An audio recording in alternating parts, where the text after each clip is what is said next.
Horrible weather outside, so I thought we'd sit down, get close and personal, and have a look at some images.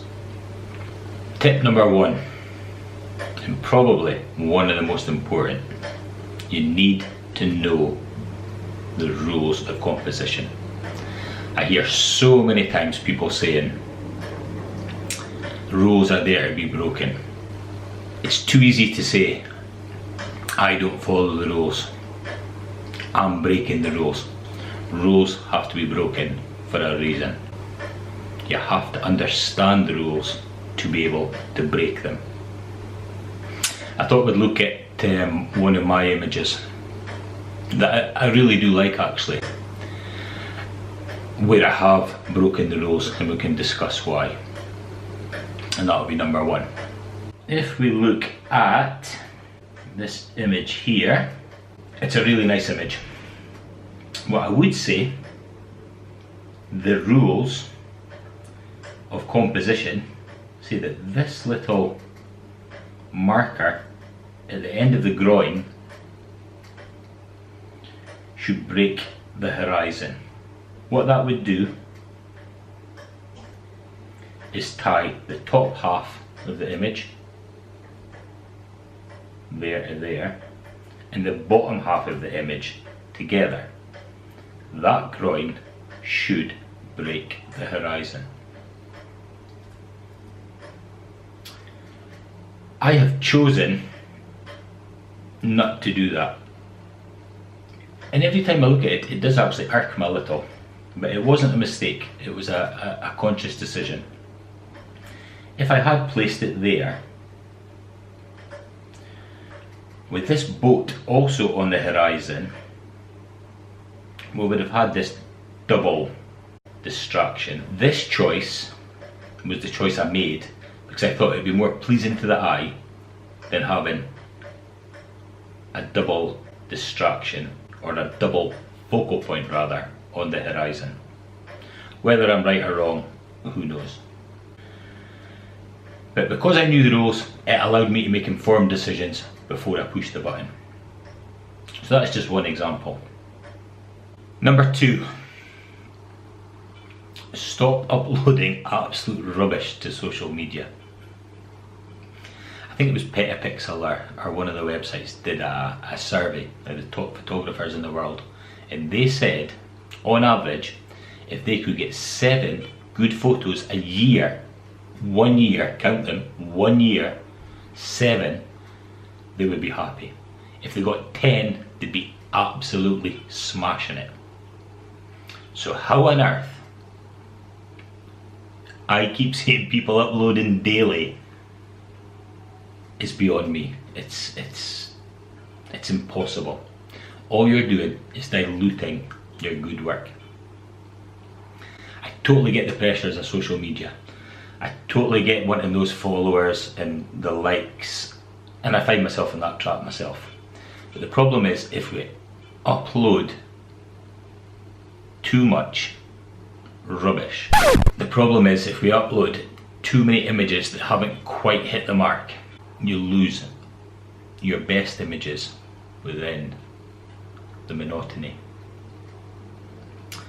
For me, how I approach it, I always think, what happens if Joe Cornish, one of my favourite photographers, David Ward, stumble upon my website? I want them to take me seriously. I'm not saying I want them to think I'm the best photographer in the world by any means, and whilst it might not be the best portfolio they've ever seen, they'll take me seriously as an artist. When we're uploading images that don't quite make the mark, all your good work's hidden. So it's not that you aren't nailing it, it's not that you aren't presenting brilliant work, it's the fact that it's getting hidden in amongst all the average images. There's no way around this. We need to start evaluating our work a lot more closely, in my opinion. I just see some absolute rubbish getting uploaded, and I dismiss the photographer when that's the wrong thing to do, actually. they're actually very good photographers. And like everyone else, they're getting their 7 to 10 photos a year. But we don't remember them, we just remember the rubbish. It's a bit harsh, sorry. We just remember the ones that haven't quite hit the mark. So let's have a look at a photo I remember loving when I took. Quite liked when I got home. It doesn't quite hit the mark. And I've never shown it, and I never will, other than to you. But that's for different purposes.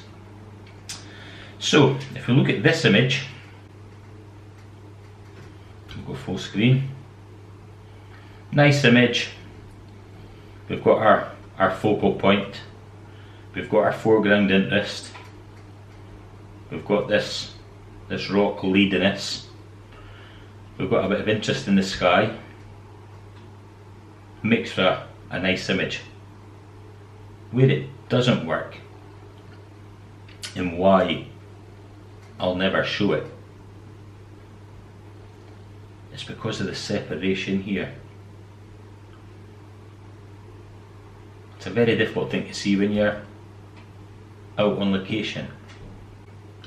It's hard without light separating it to get the definition between these rocks. And it just doesn't quite make the mark. Nice, but not quite good enough. The one that did make it from that shoot was that one.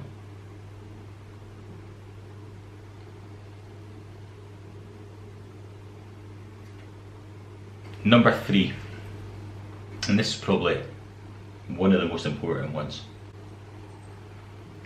Think about your viewfinder or the final image in percentages. So this is an image I feel 100% of that final composition warrants its place in the final image. Possibly that's an intrusion there actually. But if I cropped that down there, I would be too tight down here. Again, I know it can be removed in Photoshop, it's just something I don't do. That's how it was, but I think everything in that final composition warrants its place. So that's a good example. Now let's find a bad example. Here's an image. If we look here, this whole area is added absolutely nothing to the composition. That's, what would we say, almost a third of the frame adds nothing. Completely misses the mark.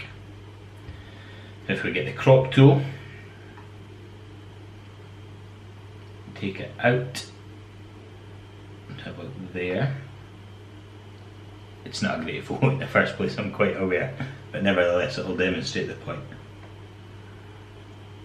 That's a better image. So break down the viewfinder, your live view, post-processing, break it down into percentages and ask if each element deserves the percentage that you've given it in the frame. That bit of water at the bottom added absolutely nothing. I think I touched on it last week. I've had quite a few questions through the Facebook page. And I had a conversation with someone last night asking about advice about equipment. What camera should you get? Go Sony, mirrorless, etc, etc, etc. And whilst it's all interesting to debate it, it's not important. It's all about the content, it's all about the finished image. So my Tip for number 4 is forget about the gear, concentrate on the final image. If we look at this image, which it's okay, it was taken on my iPhone, no tripod, no expensive prime lenses, no full frame cameras, iPhone, boom. And it's a pleasing image. Tip number 4, gear isn't important. It's about your vision. It's about conveying your emotions on the final print. Everybody likes new, shiny, and I get that, I do too. But it's really not worth getting hung up on it. It really isn't. Shoot with what you've got. Do the best you can.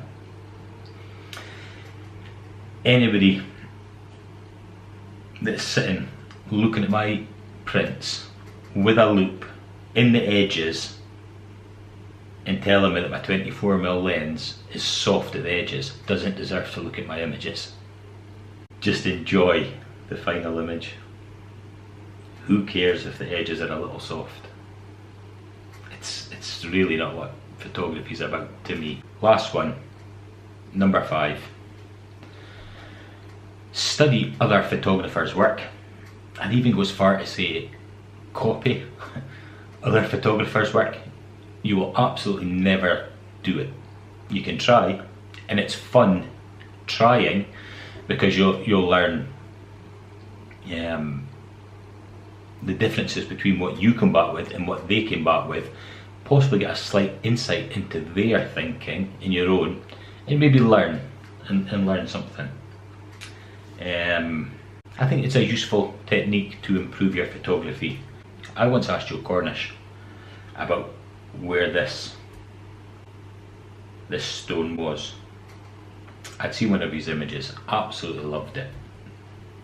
I went to Elgol in Skye in Scotland, and I actually couldn't find the location. I found Elgol, I couldn't find that stone.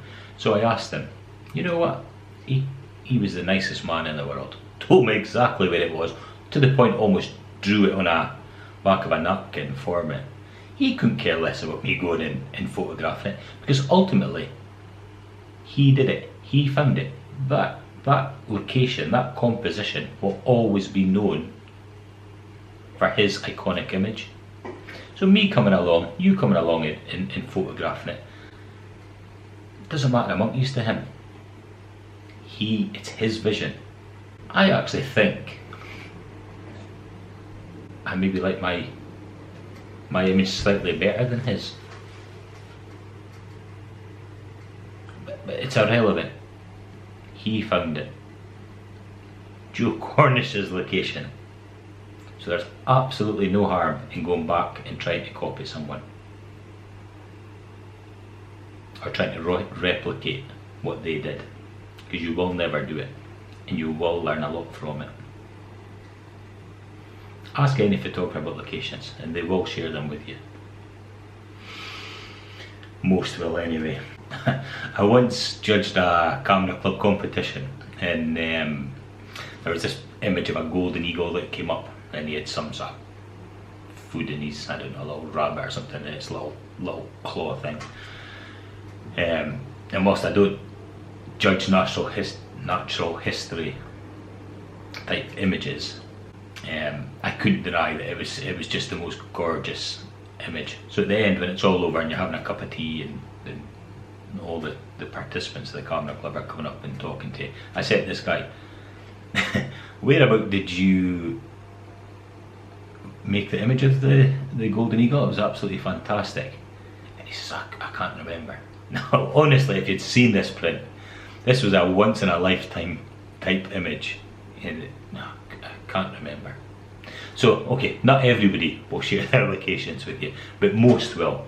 And certainly my experience with Joe Cornish, honestly, he couldn't give a monkeys about me going and photographing it. He couldn't. He made his name off the back of this location. He doesn't care. And I mean that with the greatest respect. So I would actually study these books, study these photographers, go to these locations, Thank you for watching. Please like and subscribe. As I said last week, it means a lot. And thanks guys.